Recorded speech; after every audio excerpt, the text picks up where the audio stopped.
Glória a Deus. A paz do Senhor, irmãos. É com muita humildade diante de Deus que eu assumo essa tribuna. Sei que há tantos pregadores aqui, olhando tantos homens de Deus, mas com muito carinho pelo meu presidente, pastor Joel, sua família, e por esta igreja, que eu quero, nesta noite, compartilhar com os irmãos o texto que me foi proposto e o tema que me foi proposto para ministrar aqui nesse dia, em Efésios capítulo 4, versos 11 a 13, é onde nós estaremos lendo na palavra de Deus. Efésios capítulo 4, do verso 11 até o verso 13.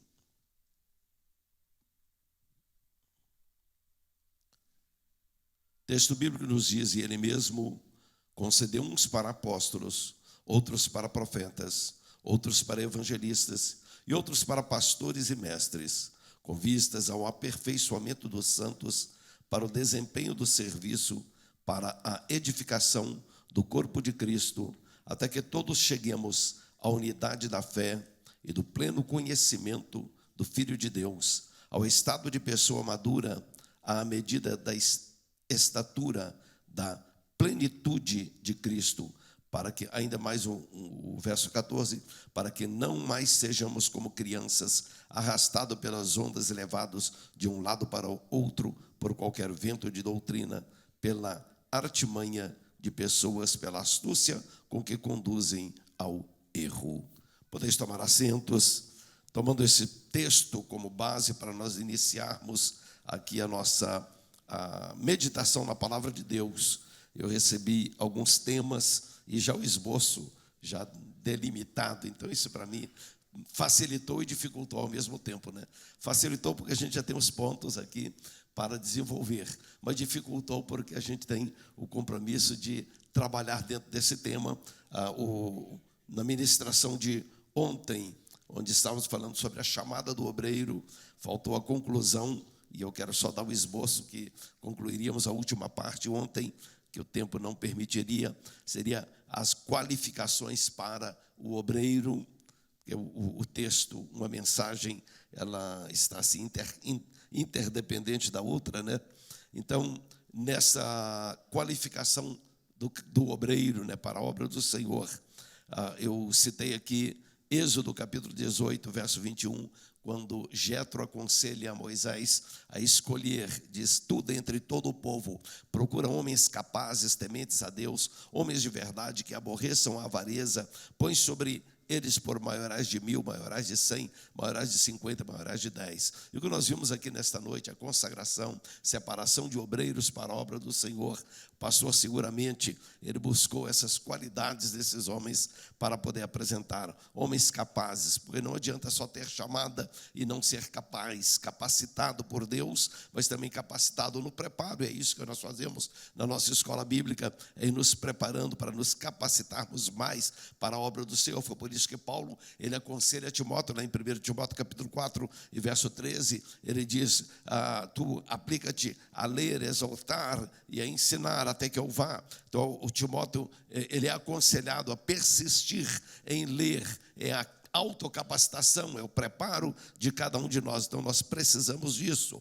Frequentar as escolas bíblicas de obreiro é muito importante para nós. E obreiros capazes são aqueles que foram treinados desde pequeno. Escola dominical, um obreiro que nunca frequentou a escola dominical raramente vai dar um bom obreiro, porque nós precisamos começar da base, do mais simples. Aí diz que tem que ser homens tementes a Deus, porque não adianta nada ter muita capacidade e faltar o essencial, que é o temor de Deus. Então nós precisamos temor a Deus para fazermos a obra do Senhor. Nós estamos vivendo dias em que tem faltado muito esse temor a Deus, e é o temor a Deus que nos impele a fazer a obra do Senhor com seriedade. O Jetro também aconselha para Moisés e diz para ele: escolha homens de verdade. Eu, quando lia isso há 40 anos atrás, né, estou completando este ano 47 anos de ordenado para o ministério, e quando eu lia isso há 47 anos atrás, eu pensava: homens de verdade deve ser só um homem que tem uma palavra mesmo e tal. Mas hoje em dia, irmãos, está quase precisando, pastor Joel, de conferir se o indivíduo é homem mesmo ou não.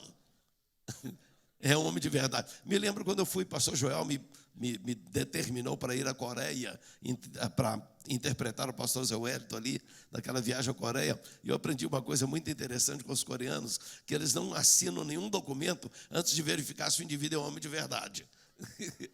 E foi interessante aquela experiência que eu tive ali na Coreia. A gente descobriu que tem que ser homem de verdade. E no ministério, irmão, nós estamos precisando realmente, está precisando de haver uma conferência dessa, ser homem de verdade mesmo, que nós estamos tendo muito, os nossos púlpitos estão se enchendo de homens de calça apertada aqui, que é um caso sério.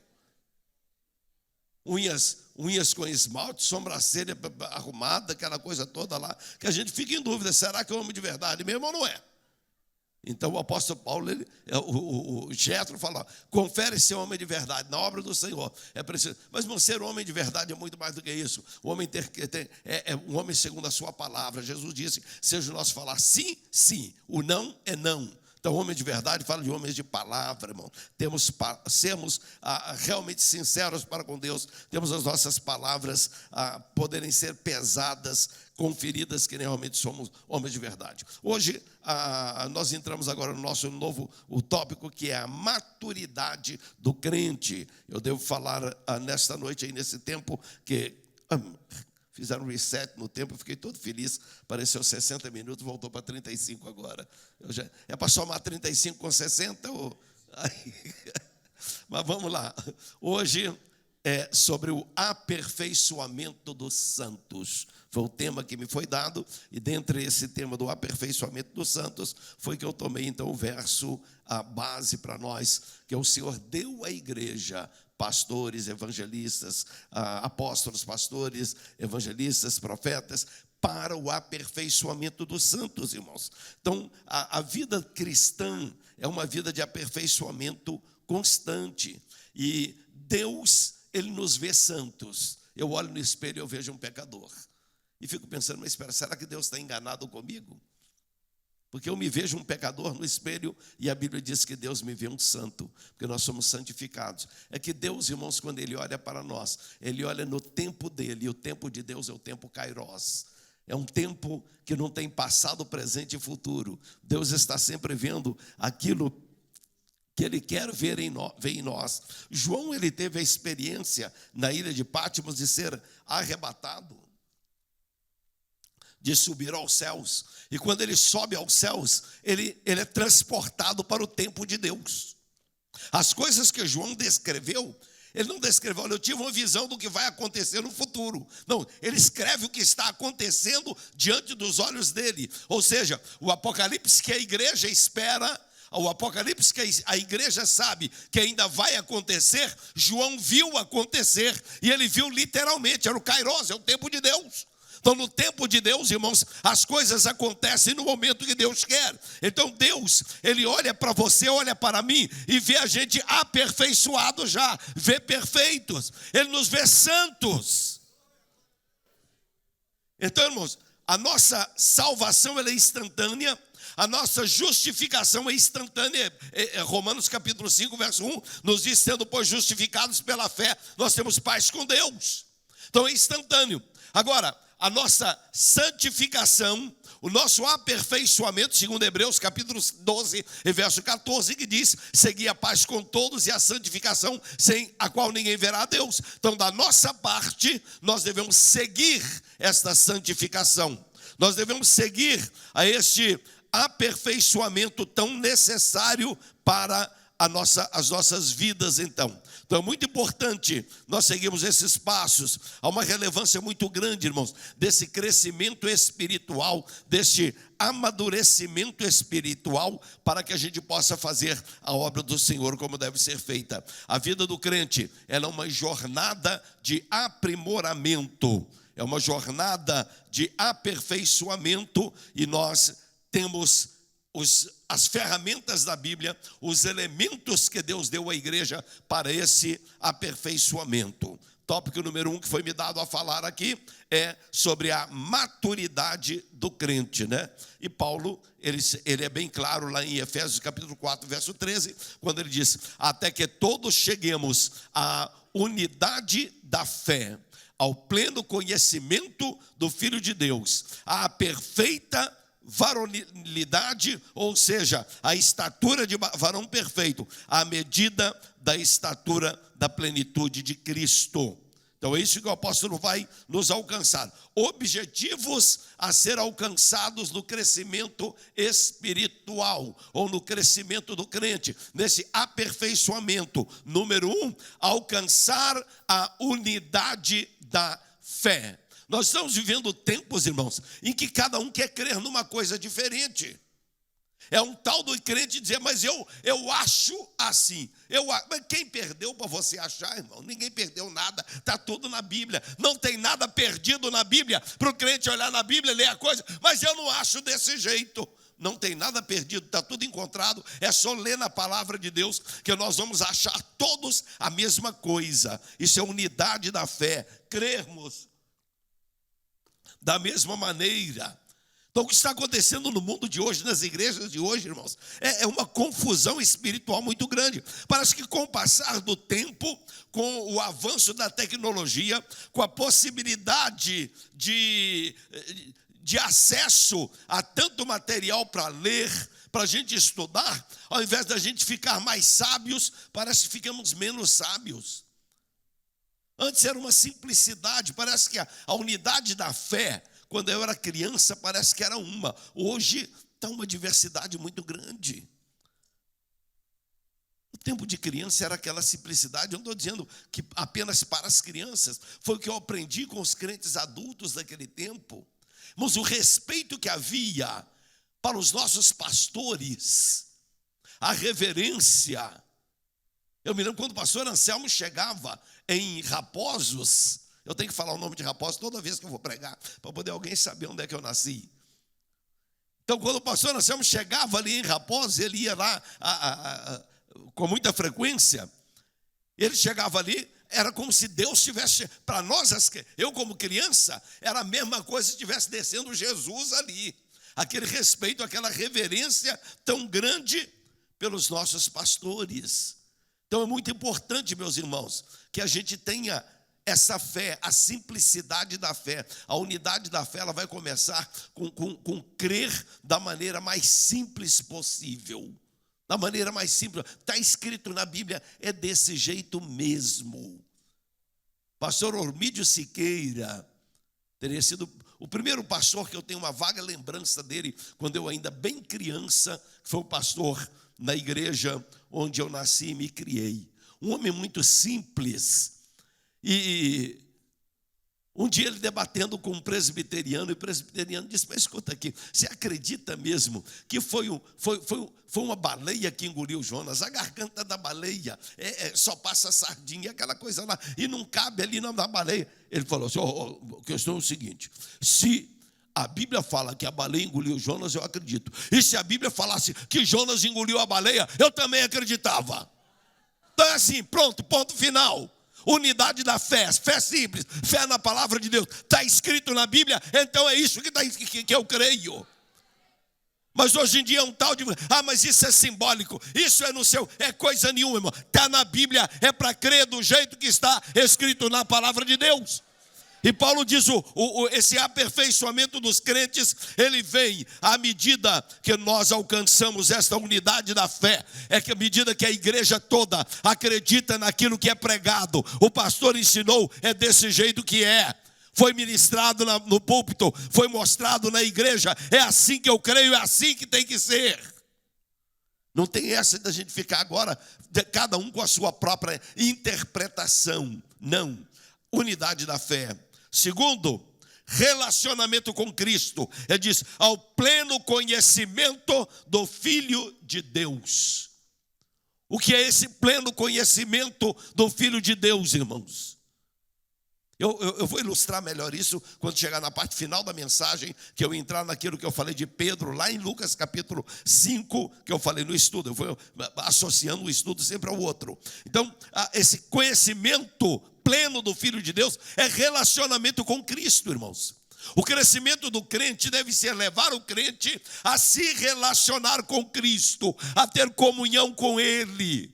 Nós estamos vivendo muito esses dias em que o relacionamento do crente é ir à igreja, ter aquele momento gostoso, muito bom, cantarmos louvores, adorarmos ao Senhor ali, mas saiu da igreja para fora, acabou a espiritualidade. Não há comunhão com o Senhor Jesus Cristo. Irmãos, de comunhão que eu falo, irmãos, é o convívio no dia a dia com o Senhor.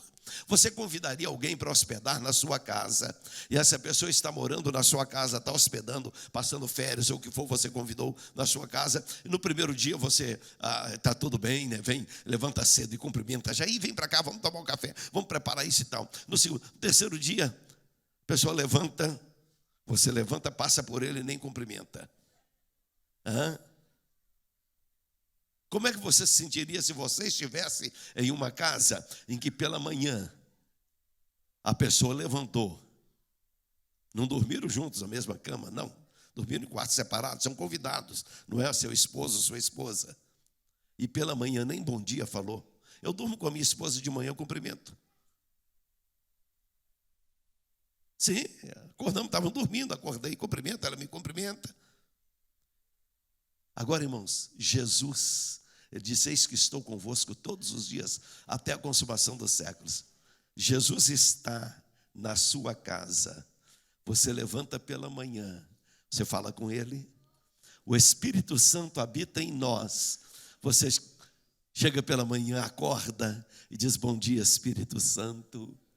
Espírito Santo, eu te agradeço porque o Senhor está comigo, o Senhor está na minha casa. Espírito Santo, que privilégio receber o Senhor na minha casa. Eu tenho certeza que quando os irmãos, pastor Joel, quando tem a possibilidade de ir à casa de um dos irmãos, é bem provável que os irmãos dizem: pastor, que prazer recebê-lo na minha casa, que prazer. Irmãos, a gente tem que dizer para o Espírito Santo. Isso é conhecimento do Senhor, relacionar com Ele todo dia, falar com Ele, conversar com Ele todo dia, Ele está conosco. Então é isso que Paulo está dizendo, para a gente chegar ao pleno conhecimento do Senhor Jesus Cristo. E ele diz: para a estatura de varão perfeito. Ou seja, para alcançarmos a perfeição possível para nós alcançarmos, nós podemos melhorar. Amadurecimento é a gente estar melhorando a cada dia, fazer melhor, ser o melhor crente. Ele disse: Senhor, como é que eu consigo? Como é que eu posso me tornar o melhor crente? Obreiros, como é que eu posso me tornar o melhor obreiro? É isso. Deus deu para a igreja líderes, pastores, ensinadores, mestres, para nos levar a um conhecimento mais profundo do Senhor e para nos levar a um crescimento até a estatura de um varão perfeito, maduro, a perfeição possível ao ser humano. Ele diz: ter um referencial.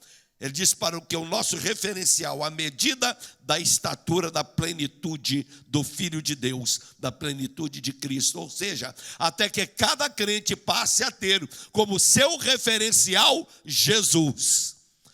Nós temos facilidade em nos compararmos uns com os outros e já nos sentimos bem quando estamos melhores um pouco do que o outro irmão. Eu estou melhor do que ele, está bom. Estou melhor do que ela, está bom. Estou melhor. Paulo diz: não. O nosso referencial é Jesus. E aí eu desafio qualquer um aqui. Você olha para Jesus, confere Jesus na Bíblia e diz assim: sabe que eu estou bem? Comparando com Jesus, com o nível de Jesus, com a estatura de Jesus, até que eu estou de bom tamanho? Ou será que a gente vai dizer como apóstolo: miserável homem que sou? Ah, Senhor, tem misericórdia de mim. Irmãos, uma escola bíblica como esta, ela precisa despertar em nós o sentimento de que somos realmente dependentes de Cristo. Se nós não reconhecermos, irmãos, a nossa miséria, o nosso estado miserável, e que precisamos nos comparar com Jesus, a gente nunca vai sair desse estado. A gente nunca sai do estado que está sem primeiro reconhecer que descemos lá embaixo. Lembra do filho pródigo? Filho pródigo, ele saiu, gastou o que tinha e saiu perdendo tudo. E ele vai perdeu o amor à casa, perdeu o gosto pela comida da casa, ele perdeu o prazer para a comunhão com o pai, ele foi perdendo tudo, perdeu o banquete que tinha em casa e não se importava com tudo que ia perdendo, foi perdendo. Perdeu por fim a dignidade, porque foi trabalhar cuidando de porcos. Mas num momento, parece que ele não perdeu a consciência. Ele diz: o que eu estou fazendo aqui? Quantos jornaleiros do meu pai estão melhores do que eu? Eu vou voltar. Irmão, nós precisamos, irmãos, ter a consciência de onde a gente veio para a gente saber para onde vai. Eu sempre menciono, a minha esposa já chegou a falar para mim, ela está sentada ali no primeiro banco ali com as irmãs. Ela falou: você não tem que ficar falando isso toda vez. Mas, irmão, eu não me esqueço de onde saí. Eu não me esqueço. Hoje estou aqui, olha que coisa bonita, pregando aqui. Era para poder encher o peito, estou pregando na Flórida, na igreja do pastor Joel, não é qualquer um que prega lá, não. Mas, irmão, sabe de onde eu saí, irmão? Saí de um lugar onde eu ia descalço para a igreja, que não tinha o que calçar.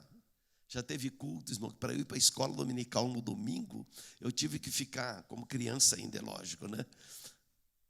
Nu debaixo de um lençol, enquanto a minha mãe lavava a única roupa e secava no ferro de brasa, porque chovia tanto, para eu ir para a igreja no outro dia. Então, estar aqui é motivo para mim de humildade, me engrandecer e dizer que eu sou não. Jesus me tirou de lá. Jesus, na sua misericórdia, irmãos. Então, esse crescimento espiritual que ele vai dando tem que ser um crescimento com consciência. Da gente saber, olha, Jesus nos tirou da miséria e nos trouxe para este lugar. E Ele quer que a gente continue crescendo, seguindo mais adiante. Mas tem as coisas a alcançar, mas Paulo fala das coisas a se evitar. A alcançar são conhecimento de Cristo, crescimento. Agora ele diz, para não sermos mais meninos, para não sermos meninos da fé. Quer que menino acredite em qualquer coisa? Dá um elogio, dá uma coisa. É isso que eu estou te vendo assinar o documento. Irmãos, eu não sei quanto documento eu já tive assinado por profecia. Deus está me revelando, você vai assinar o documento nesses dias. Qual é o pastor que não tem que estar de vez em quando assinando algum documento? Eu vou me entusiasmar com isso e sair, Deus falou mesmo. Agora eu vou esperar, porque amanhã vai ser um documento aqui que... Chave, quanta profecia de chave, hein? Deus está me revelando, você está recebendo uma chave. E o crente fica todo feliz da vida. Vai lá e compra um carro financiado para pagar em 300 prestações. É o carro que Deus me deu. Deus deu coisa nenhuma, não, irmão. Foi você que foi e comprou financiado. Se acarretou de dívida. Não seja menino. Mas o que eu estou perguntando para adulto? O que eu estou falando isso aqui, irmão? Isso é lá na minha igreja que eu tenho que pregar lá.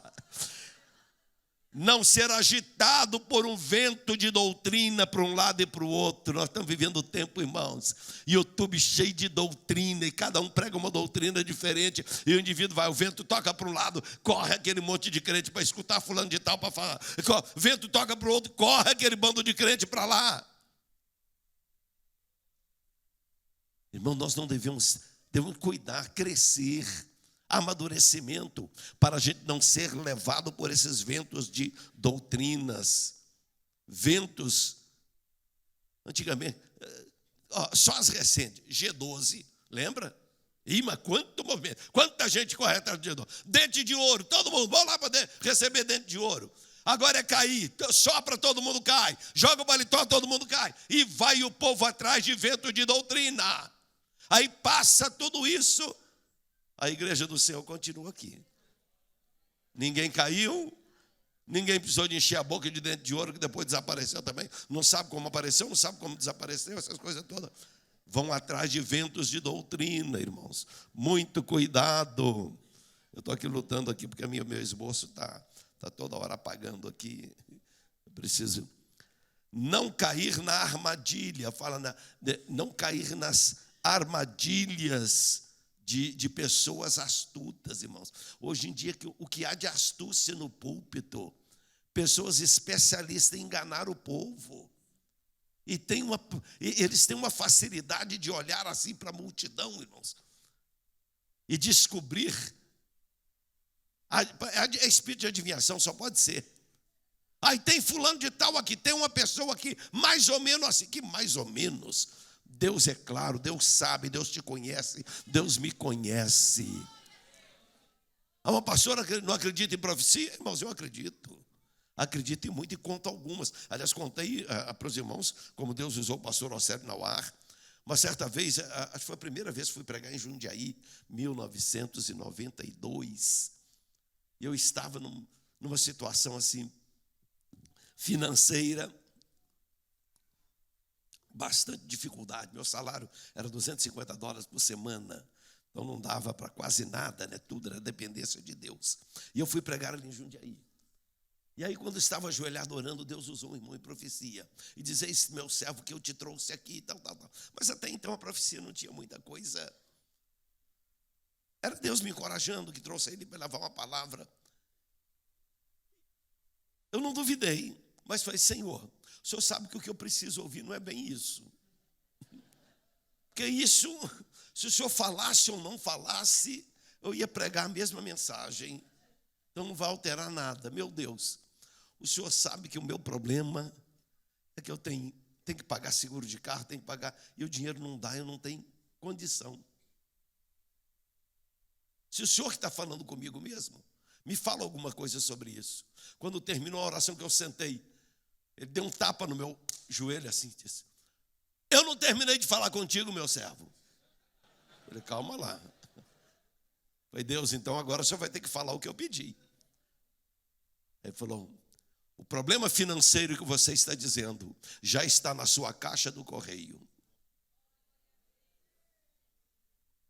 Terminou o culto, eu fiquei ansioso para chegar em casa e telefonar para minha esposa: Arlete, você já olhou a carta hoje aí? A gente morava no apartamento, tinha aquelas caixinhas.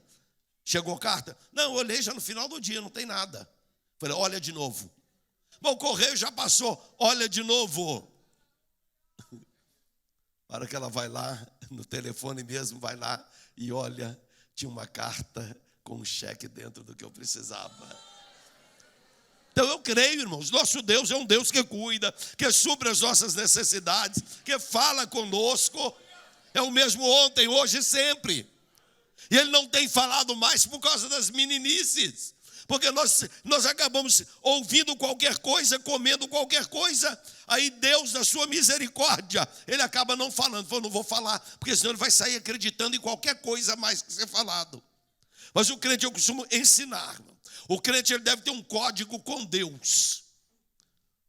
Porque se Deus estiver falando com você, você pode ter certeza que Ele vai te ouvir também. Vai. Então, quando Deus fala comigo alguma coisa em profecia, tem sempre alguma coisa que não tem como o profeta saber. E eu silenciosamente falo: Senhor, se o Senhor realmente está falando comigo, tem tal assunto que eu preciso que o Senhor me fale sobre ele. Se o Senhor falar, foi o Senhor. Se o Senhor não falar, não é o Senhor que está falando, não. E olha, irmãos, funciona sempre. Funciona sempre. Fazer prova de Deus. Se Ele está tão interessado em falar comigo, que Ele mandou um profeta falar comigo ao invés de falar direto comigo, que eu não estou desviado, não. Deus pode falar comigo direto. Eu sou servo dele, porque Ele é obrigado a mandar outro para falar. Mas eu creio no ministério profético. Então, a hora que Ele mandar o outro falar, fala: Senhor, está falando comigo? Então nós vamos conversar aqui. Então, irmãos, não sermos meninos. Segundo tópico foi me dado aqui: o crente. O que é um crente maduro? Crente maduro, irmãos, ele é como árvore plantada junto a ribeiros. Salmo 1: bem-aventurado o varão que não anda segundo o conselho dos ímpios, não se detém no caminho dos pecadores, não se assenta na roda dos escarnecedores. Antes tem o seu prazer na lei do Senhor, na sua lei medita de dia e de noite. Pois será como árvore plantada junto a ribeiros de água, a qual dá o seu fruto na estação própria, as folhas não caem, e tudo quanto fizer prosperará. Crente maduro é árvore plantada que produz fruto. É isso.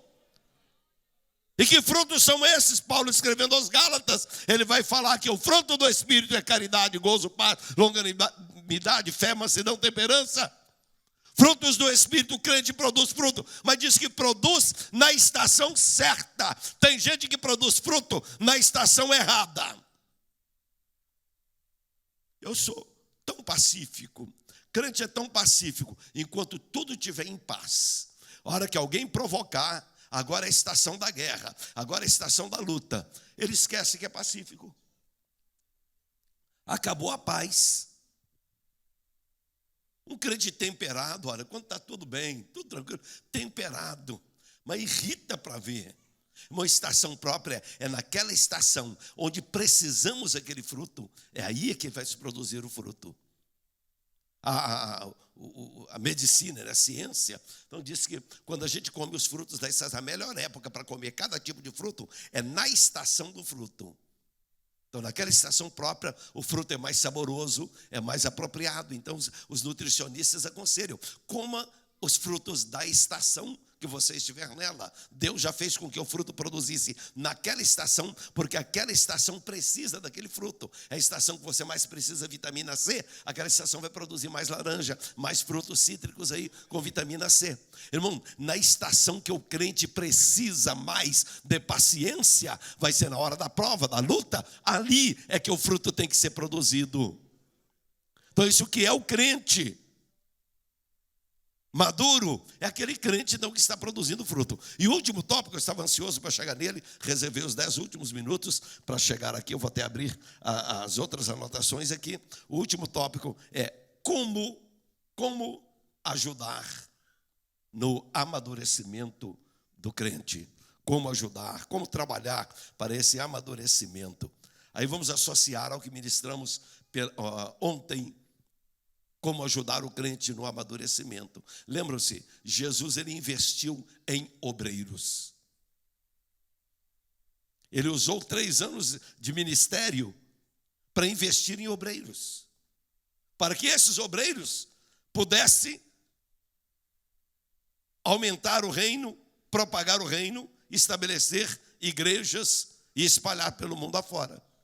E aí Jesus está, Lucas capítulo 5, ele está à beira da praia, ali à beira do mar, e ali ele vê, uma multidão vem a ele, e ele vê um grupo de pescadores, dentre eles estava ali Pedro, com seu barco, e Jesus diz para Pedro, vem cá, entra no barco comigo, afasta o barco. Jesus agora vai ensinar para Pedro, vamos trabalhar com Pedro aqui. O que é que Jesus está olhando ali? Eu vou trabalhar no amadurecimento desse moço. Jesus sabia quem era Pedro? Sabia. Tu és Simão Barjonas, tu és o intempestivo. Eu sei que você é aquele indivíduo estourado. E eu vou te aperfeiçoar. Eu vou fazer de você pescador de homens. Vou trabalhar com você. Houve um momento que Jesus chegou a falar para Pedro, Pedro, quando você se converter, você vai confirmar seus irmãos. Houve um momento que Jesus falou para Pedro, para trás de mim, Satanás. Eu sabia, teve um momento que Pedro deixou se influenciar pelo diabo. Mas Jesus falou, eu vou trabalhar na vida de Pedro. E Jesus trabalhou na vida de Pedro. Ele usou 3 fogos para aperfeiçoar Pedro. E nós vamos pegar isso aí para a gente, nesses minutos que resta aqui, a gente fechar a mensagem aqui. Como aperfeiçoar o crente. Jesus chega e diz para Pedro, Pedro, você vai me negar. Ele diz, não, de jeito nenhum. De jeito nenhum.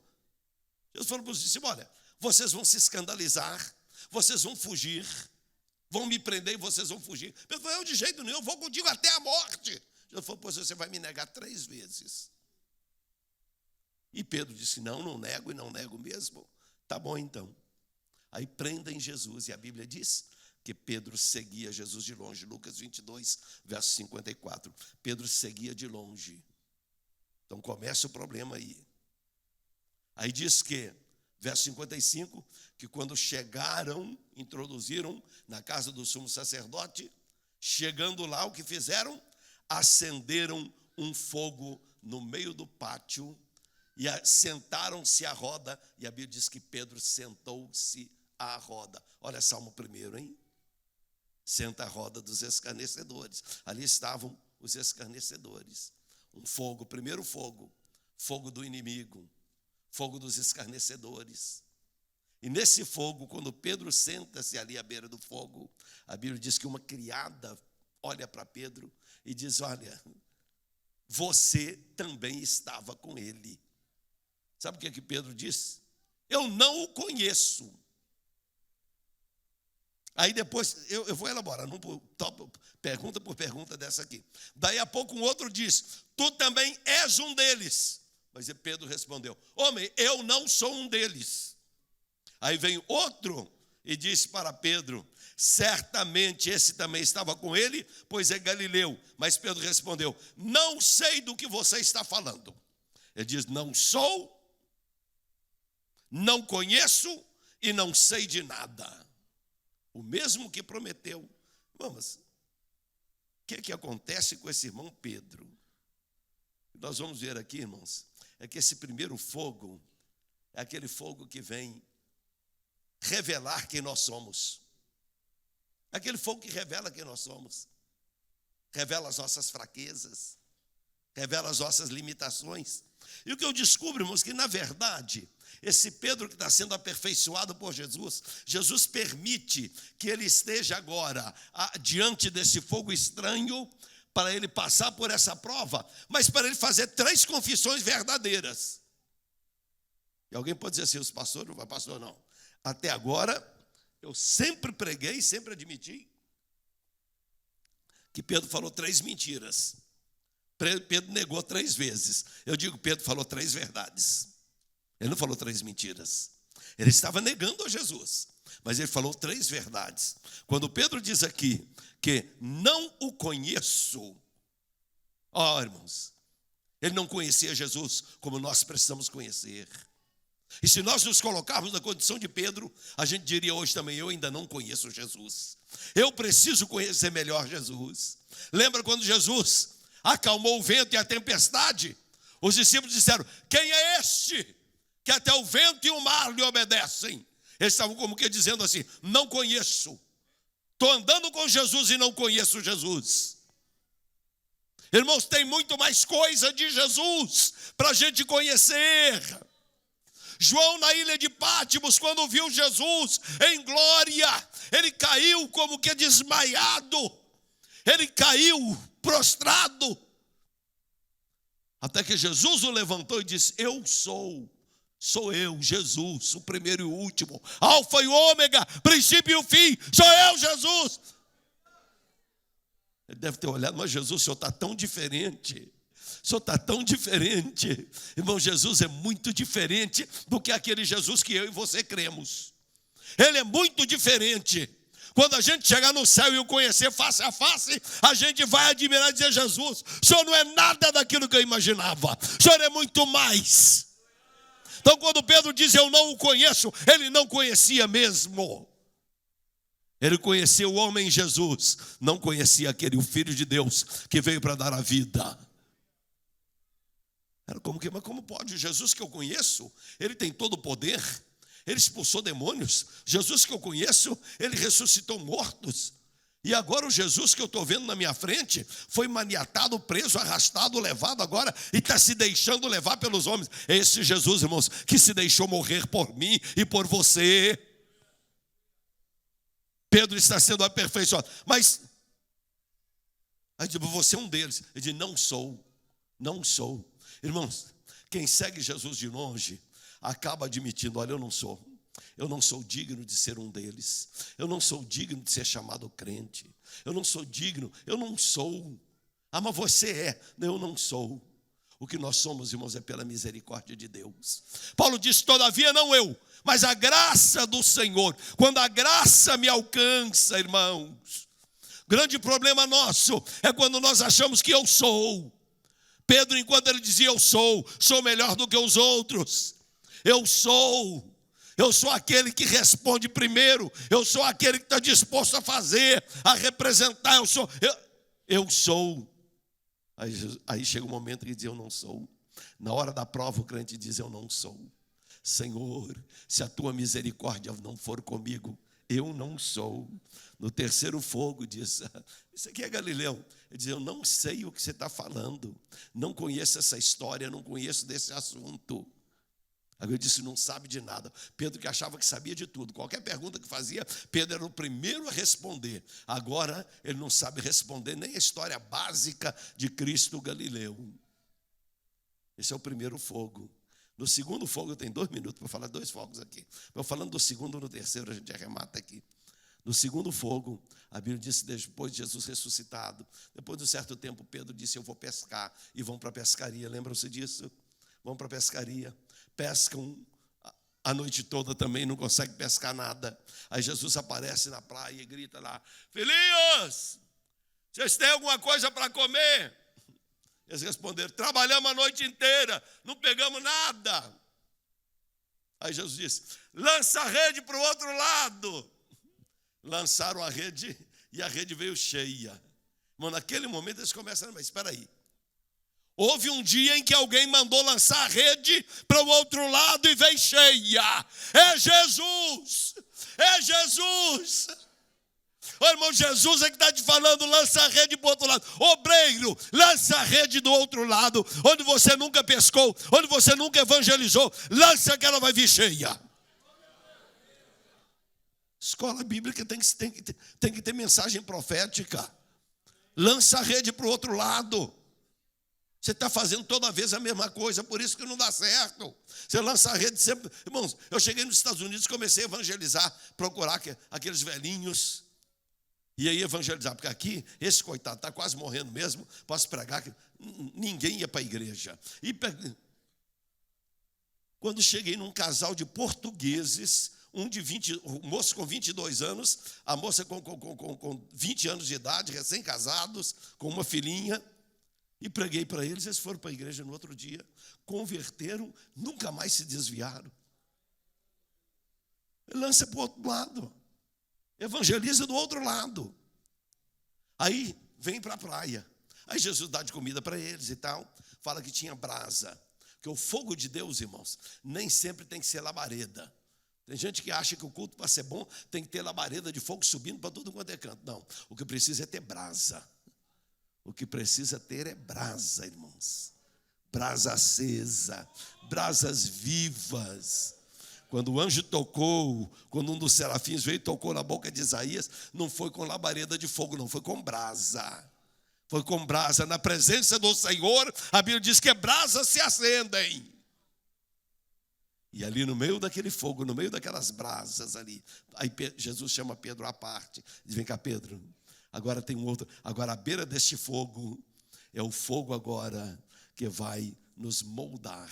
O fogo serve para queimar, queimou as impurezas, revelou quem Pedro era. Agora o fogo serviu para moldar Pedro, para mostrar para ele agora quem você é. Eu quero te moldar. E Jesus moldou com perguntas. Pedro, tu me amas mais do que esses? Ele usa a expressão agapau. Tu me amas? E pergunta: mais do que esses? Pedro disse: Senhor, tu sabes que eu te amo. Aí Jesus tornou a perguntar: Pedro, tu me amas? A primeira vez, tu me amas mais do que esses. Amor comparativo. E do grego ali, pastor, vou tomar mais 5 minutos, posso? Tá. Aí ele vai tomar ali, na expressão grega, este ama mais do que estes, outos. Não é isso, professor de grego aqui? Então, quer dizer, pode ser estes discípulos mais do que estas coisas, peixe, pescaria, barco. Então poderia ser isso. Então Jesus é um comparativo. Tu me ama mais do que estes. E Pedro poderia dizer: Senhor, tu sabes que eu te amo. Sabe o que ele está dizendo? Amo mais do que esses. Amo mais do que os discípulos te amam. Amo mais do que amo pescaria. Aí Jesus torna a perguntar. Só que agora uma pergunta sem complemento. Tu me amas? Agora é você e Jesus. Sabe o que Pedro respondeu? A mesma coisa. Mesma resposta para perguntas diferentes. Não, se a pergunta é diferente, a resposta tinha que ser diferente. Vamos trabalhar aqui. Tu me amas? E ele diz: eu te amo. Só que a resposta de Pedro, Jesus perguntava: o amor ágape, o ágapau, e a resposta era sempre filéu. Estou comparando aqui porque o professor de grego está ali, eu tenho que... Então a resposta era filéu, eu gosto do Senhor, eu gosto. Mas Pedro estava sendo sincero, irmãos, porque esse amor, ágapau, esse amor é um amor que só Deus tem para nós. Nós não conseguimos amar a Deus com o amor que Ele nos ama. Eu oro sempre e peço, Senhor, me ajuda a te amar com tudo que eu posso. Eu sei que não consigo te amar como tu me amas, mas me ajuda a te amar com tudo que eu posso. Aí Jesus inverte a última pergunta. Pedro, tu me filéu? Como que diz? Você gosta de mim? Ele inverteu a pergunta. Olha, Pedro, o que você está respondendo? Eu estou te perguntando, tu me ágapau? Tu me amas? Estou falando de amor de Deus? E você responde, tu me filéu, amor de amigo, gosto de você. Aí quando Jesus fala isso, Pedro responde, Senhor, tu sabes de tudo. Tu conheces todas as coisas. Tu sabes que eu te amo. Ele continuou dizendo filéu, mas agora esse filéu de Pedro é, Senhor, o Senhor conhece as minhas limitações. O Senhor conhece as minhas limitações. Eu preciso te amar com amor superior. Mas o meu limite é isso. Mas no meu limite eu quero te amar com tudo que sou. Aí Jesus disse, não cuida das minhas ovelhas, cuida dos meus cordeirinhos, me obedeça. Pedro está moldado, irmão. Jesus chega a dizer para ele, olha Pedro, quando você era menino você ia para onde você queria, fazia o que você bem entendia, mas agora você amadureceu. Agora Pedro, outros vão te atar, vão te levar. Agora você está disposto, agora você está pronto para a minha obra. Vai para o terceiro fogo, Pedro. Fica em Jerusalém, até que do alto sejais revestido de poder. Porque o terceiro fogo é aquele fogo que nos capacita, que nos reveste, irmãos. Isso é amadurecimento da igreja. Nós passamos por um período em que nós somos revelados quem nós somos, as nossas fraquezas e os nossos fracassos, mas nós somos aperfeiçoados pelo fogo da presença do Senhor, pelas brasas da presença do Senhor. E caminhamos agora para o terceiro fogo do Pentecostes. Este fogo que o Senhor quer derramar sobre a igreja, irmãos. Se você ainda não recebeu, irmão, busque este fogo. Busque a presença do Senhor. O Espírito Santo está aqui. Fogo de Deus está neste lugar, irmãos. Brasas já estão acesas. E nesta noite eu quero simplesmente encerrar as minhas palavras pedindo, não saia daqui sem a certeza de que esse fogo está aceso dentro de você. Pegue uma brasa dessa para você. Deixe essa brasa arder dentro de você. Que Deus tenha misericórdia de mim. Que Deus tenha misericórdia de cada um de nós. Em nome de Jesus. Obrigado, meu pastor. Aleluias. Oremos, pastor me autorizou a orar. Eu estava querendo orar, mas não gosto de fazer nada sem autorização do pastor, né? Sei dos meus limites. Meus irmãos, eu quero orar nesse momento. Eu creio. Deus quer fazer algo mais aqui ainda nesta noite. Só depende de você dizer para Ele, Senhor, pode fazer. Pode fazer. Se alguém sentir um toque especial da mensagem, dizer, eu preciso ir lá receber uma oração, eu vou orar por você. Eu sei que a maioria, talvez todos aqui, já sejam crentes, já sejam membros de uma igreja, mas isso não significa que a gente não tenha que fazer, que não tenha Pedro em diversas etapas da vida de Pedro. Não sei em que etapa da vida de Pedro você está, mas se você quer hoje vir aqui à frente e receber a oração, nós vamos orar com você. Eu vou orar por toda a igreja onde você está. Paulo, o pastor dizendo assim, joga a rede para o outro lado. Irmãos, a última vez que eu joguei a rede pelo outro lado, até pastor veio na frente. Foi lá em Volta Redonda, eu preguei uma mensagem intitulada 7 coisas que tem no inferno que precisa ter na igreja. Quando lancei a rede para o outro lado, até pastor veio para frente. E tem hora, irmãos, que a rede tem que ser lançada assim para o outro lado. Porque tem Pedro, Tem Pedro que sabe que negou Jesus. E os discípulos estavam olhando para Pedro, irmão.